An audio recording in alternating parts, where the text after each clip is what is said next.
కీలకమైన Brihan Mumbai municipal corporation ఎన్నికల్లో కలిసికట్టుగా బరిలోకి దిగేందుకు శివసేన మరియు మహారాష్ట్ర నవనిర్మాణ్ సేన మధ్య అవగాహన కుదిరినట్లు రాజకీయ వర్గాల్లో చర్చ జోరుగా సాగుతుంది.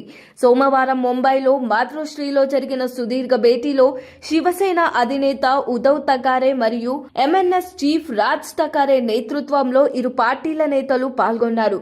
సుమారు 2.5 గంటల పాటు సాగిన ఈ చర్చలో పొత్తు రూపురేఖలు, సీట్ల పంపకాలపై ఉన్న ప్రధాన విభేదాలను సామరస్యపూర్వకంగా పరిష్కరించినట్లు విశ్వసనీయ వర్గాలు వెల్లడిస్తున్నాయి. త్వరలోనే ఇరు పార్టీల నుంచి సంయుక్త ప్రకటన వెలువడే అవకాశం ఉందని సమాచారం. మరాఠీ ప్రజల ఆధిక్యత ఉన్న దాదర్, శివాడి, వోర్లీ, ముల్లంద్ వంటి కీలక ప్రాంతాల్లో సీట్ల పంపకాలే గతంలో ప్రధాన అడ్డంకిగా నిలిచాయి. అయితే తాజా చర్చలో దాదాపు అన్ని ప్రాంతాల్లోనూ ఆమోదయ్యేలాగా ఫార్ములాపై ఏకాభిప్రాయం వచ్చినట్లు చెబుతున్నారు. బీఎంసీ ఎన్నికలు ముంబై రాజకీయాల దిశను నిర్ణయించే ఎన్నికలుగా భావించబడుతున్న నేపథ్యంలో ఠాక్రే సోదరుల కలయిక మరాఠీ ఓటు బ్యాంక్ ను సమీకరించే కీలక అడుగ్గా విశ్లేషకులు అంచనా వేస్తున్నారు.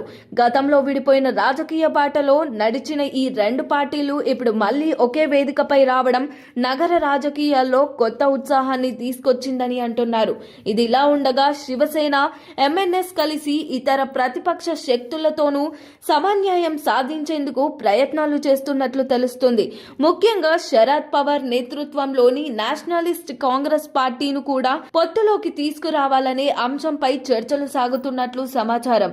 2026 జనవరి 15న బీఎంసీతో పాటు మరో 29 మున్సిపల్ కార్పొరేషన్లకు ఎన్నికలు జరగనుండగా జనవరి 16న ఫలితాలు వెలువడనున్నాయి.